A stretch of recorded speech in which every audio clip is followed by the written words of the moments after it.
a melhor dica de empreendedorismo que eu já ouvi. Bruno Fajon. Que é a melhor dica de empreendedorismo que eu já ouvi. Se não for a melhor, é uma das melhores. E ela não só é uma dica muito boa, como ela é uma dica sobre um assunto extremamente importante, que é a seleção de mercado. Como é que eu escolho se eu vou para o nicho X ou se eu vou para o nicho Y? Boa. Como é que eu escolho se eu vou fazer curso online, ou se eu vou fazer dropshipping, ou se eu vou fazer uma agência de IA, ou se eu vou abrir uma padaria aqui da esquina, um comércio local? Como é que eu escolho isso? Essa escolha de modelo de negócio e de nicho se chama seleção de mercado e é uma das partes mais importantes de empreender, porque, diferentemente do que os coaches que querem te vender curso dizem por aí, que eles sempre falam, né? Ah, você pode ganhar 7 dígitos em 6 dias, 6 dígitos em 7 dias, sei lá, em qualquer nicho que você estiver, no assunto que você já sabe, talvez até você possa, mas tem mercados que são muito melhores do que outros e com certeza. Tudo que você mexe com a saúde das pessoas, com o ego delas, ou com algo que façam elas ter acesso à luxúria, por exemplo, você vai vender muito mais. Por exemplo, alguém que dá aulas de português e vende um curso que é um preparatório para vestibular. Essa pessoa ela vai ter mais audiência e vai vender mais do que um cara que vende curso de como ganhar dinheiro na internet? Você já sabe a resposta. uma coisa que todo empreendedor experiente sabe é que se ele entrar num mercado bom, não só a chance dele de dar certo vai ser muito maior, mas também o prêmio, né, o retorno financeiro que ele vai ter caso ele dê certo vai ser 100 vezes maior, 1000 vezes maior. Não é à toa que, por exemplo, agora o Vale do Silício inteiro está empreendendo em agentes de IA vertical, assim como investiram em software, em SaaS, né, lá em 2013, 2015, assim como investiram em redes sociais antes disso, porque eles sabem disso, eles sabem que em certas épocas você tem modelos de negócios melhores do que outros, mercados melhores do que outros, né, nichos, e essa dica tem a ver com seleção de mercado, que é como é que eu vou escolher um bom mercado. E tem alguns fatores para você levar em conta quando você escolhe um mercado para ele ser bom ou não. Tem questão de estrutura de mercado, se é um mercado que vai permitir grandes lucros de todas as empresas, ou se as empresas vão competir entre si e entrar numa guerra de preço. Tem um monte de coisa. Mas a coisa mais importante delas é você entrar no mercado com alta demanda e baixa oferta. Não é isso que todo mundo quer? Todo mundo quer entrar no mercado que tenha muita demanda e pouca oferta, pouca gente oferecendo. Só que isso é bonito na teoria. Agora, Bruno, como é que eu sei que esse mercado aqui que eu estou olhando tem alta demanda e tem baixa oferta? Porque geralmente a gente tem uma ideia de negócio, a gente quer empreender num certo nicho ali, e a gente começa a dar uma pesquisada, e sempre vão aparecer vários concorrentes. Você sempre acha que está saturado, você sempre acha, pô, já tiveram a ideia que eu tinha, e isso é normal, mas não quer dizer que a oferta é alta. Isso só quer dizer que você está olhando aquele mercado a fundo, então parece que tem muita gente mexendo com ele. E essa dica que eu tenho para te dar, que é uma dica que eu vi há muito tempo atrás, queria trazer a fonte aqui para você, mas não lembro quem que falou isso, mas é um jeito de você identificar mercados com alta demanda e baixa oferta. E a dica é a seguinte: você quer procurar mercados que tenham pessoas ruins ganhando muita grana. Players ruins, empresas ruins ganhando muito dinheiro. Porque se players ruins, empresas ruins estão ganhando muito dinheiro, isso quer dizer que tem muito dinheiro naquele mercado, né? Pelo menos comparado com o número de empresas que estão ali.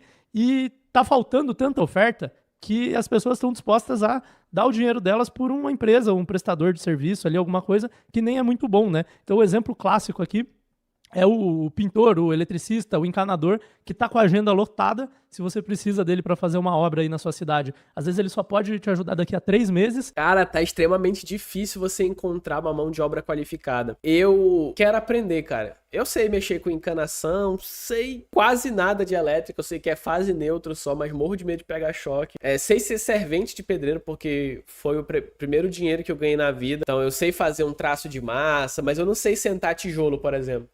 Se eu for sentar uma parede, vai ficar toda torta. Eu não sei rebocar uma parede, entendeu? Então, tipo assim, isso é muito ruim. Eu acho que eu tenho uma certa noção de talvez botar um piso, mas eu tenho certeza que se eu fizer isso vai ficar torto. Eu não tenho experiência com isso e quando eu preciso encontrar alguém para fazer esse tipo de serviço, é extremamente difícil. É caro, porque tá escasso.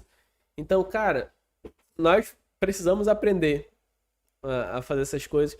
Se tem uma coisa que tô me interessando bastante ultimamente é mecânica. Eu tenho pesquisado bastante sobre mecânica.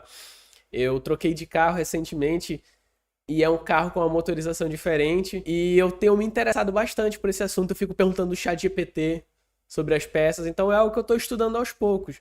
Quando eu me sentir seguro, eu mesmo quero fazer, tipo, alguns reparos básicos, entendeu? Então, cara, É extremamente difícil, cara. É extremamente difícil encontrar mão de obra qualificada. O cara trocou de carro, comprou a caminhonete do ano ali e ele nem aparece no trabalho ali, né? Deu segunda-feira, ele te liga falando que só vai poder ir na quarta e problema seu, né? Ou seja, um mau profissional, não tô falando que todos são, né? Mas tem muitos que chegam atrasado, entregam mal feito, às vezes não fazem o combinado.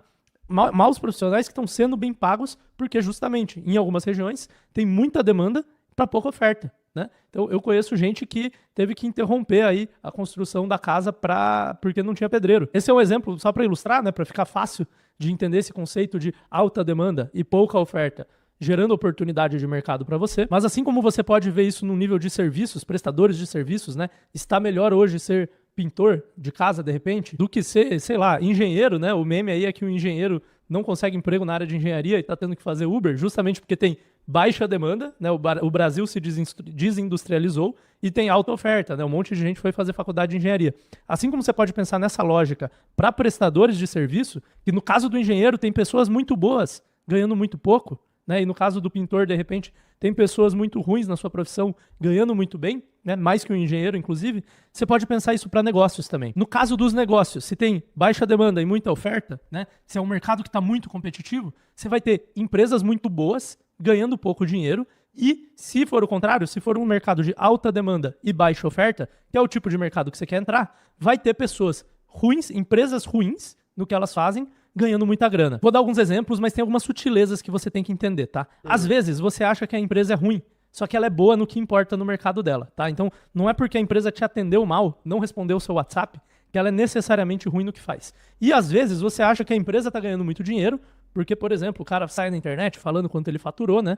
Mas, na verdade, ele não está ganhando muito dinheiro, não, né? E você vê muito isso, por exemplo, o dropshipping, né? A galera fala faturamentos astronômicos aí, mas o que sobra no bolso é muito pouco, às vezes é nada, né? Então, não estou aqui para pegar no pé dos dropshippers, mas essa é uma realidade. Então, você tem que realmente saber se a empresa é ruim, no que ela deveria ser boa, e você tem que realmente saber que ela está ganhando dinheiro para poder usar isso na sua análise aí, para definir se você quer entrar nesse mercado ou não. Mas vale a pena você ir atrás disso, porque é o tipo de coisa que te ajuda muito a decidir. Alguns exemplos aqui para você entender o que eu tô falando. Não sei se você lembra, antes da pandemia, ou até no começo da pandemia, a galera dos cursos online, né? Era uma coisa meio nova, tinha muita demanda, perto do tanto de gente que tinha no mercado. Então o que você via? Você via empresas muito pouco sofisticadas ganhando muito dinheiro. Você via gente que tinha entrado no mercado há 3 meses, 6 meses, 1 ano, que não é muita coisa para uma empresa, ganhando milhões, com margem de lucro altíssima. Eram empresas que não... Cara, a pandemia, ela foi algo que mudou literalmente o curso da humanidade.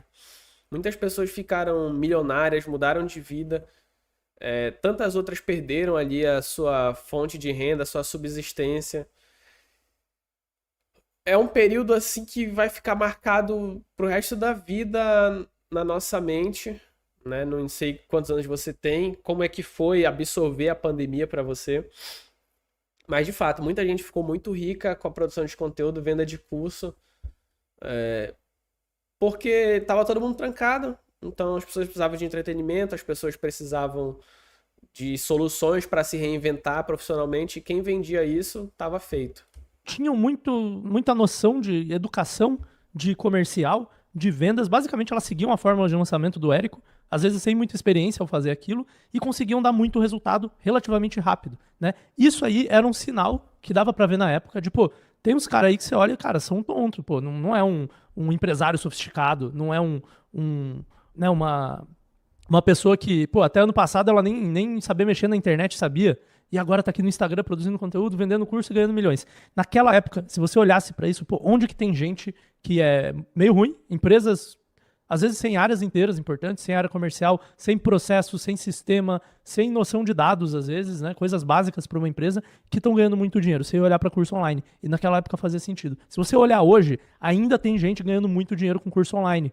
Mas são empresas, são empresários, são pessoas muito mais sofisticadas, né? Ou eles têm uma audiência que levou 10 anos para construir, ou eles têm muita experiência de mercado que eles adquiriram naquela época. Geralmente eles têm um monte de processo, sistema, paga mastermind, faz 1 milhão de coisas. E quem entra hoje sem muita experiência, geralmente tem dificuldade. Então já não é mais um mercado com alta demanda e baixa oferta, né? Então esse é um contraste que dá para usar. Vou dar outro exemplo para você aqui. Quando você pensa em uma academia boa, por exemplo, é uma academia de treinar mesmo, uma academia boa, o que ela tem que ter? E pode vir algumas coisas na sua cabeça, pode vir, tem que ter ar-condicionado, talvez ela tenha que ter equipamentos novos e bem, uma boa manutenção ali, que não range, né, não fica travando a máquina de leg press, talvez ele tenha que ter uma diversidade de equipamentos, tenha que ter, né, alguma coisa assim você vai pensar provavelmente. Bom, eu fui visitar um amigo meu outro dia, lá onde ele mora, tem uma academia horrível, tá?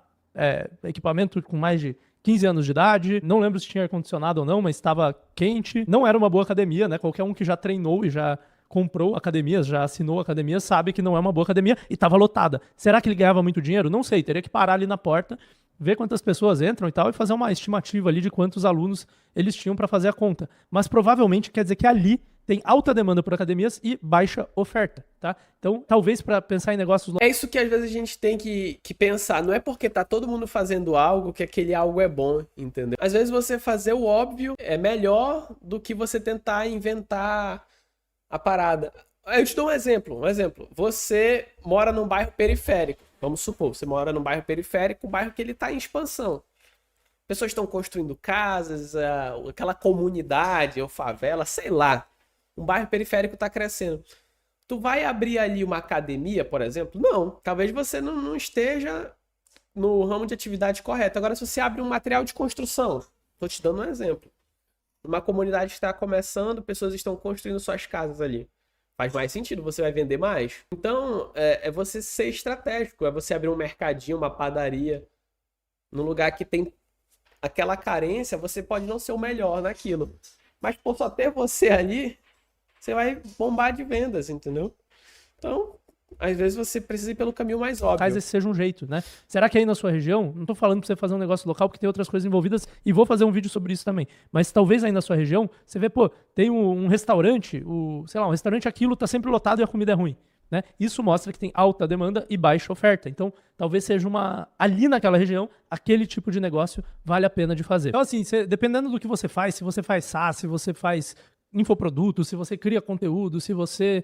comércios locais, você consegue provavelmente imaginar ou pensar em exemplos, né, de nichos em que pessoas meio ruins ganham muito dinheiro e outros nichos em que pessoas boas ganham pouco dinheiro, ou talvez pessoas muito boas ganhem muito dinheiro, mas aí é muito difícil você ficar muito bom e quem é ruim não ganha muito dinheiro. Então, você pode usar esse tipo de análise para te ajudar a escolher em qual nicho entrar. Isso é extremamente importante porque te ajuda a já começar num mercado propício para você florescer ali. Só que você tem que tomar cuidado com algumas coisas. Então, primeiro, tá? Tipo? O que são pessoas ruins? Você pode, por exemplo, falar, eu acho o Pablo Marçal, ele não sabe nada do que ele fala, ele é, cara, charlatão e ele ganha muito dinheiro, né? Muita gente fala isso do Pablo Marçal. Então, quer dizer que eu vou entrar no nicho de desenvolvimento pessoal, vou vender curso online de desenvolvimento pessoal aí, de prosperidade.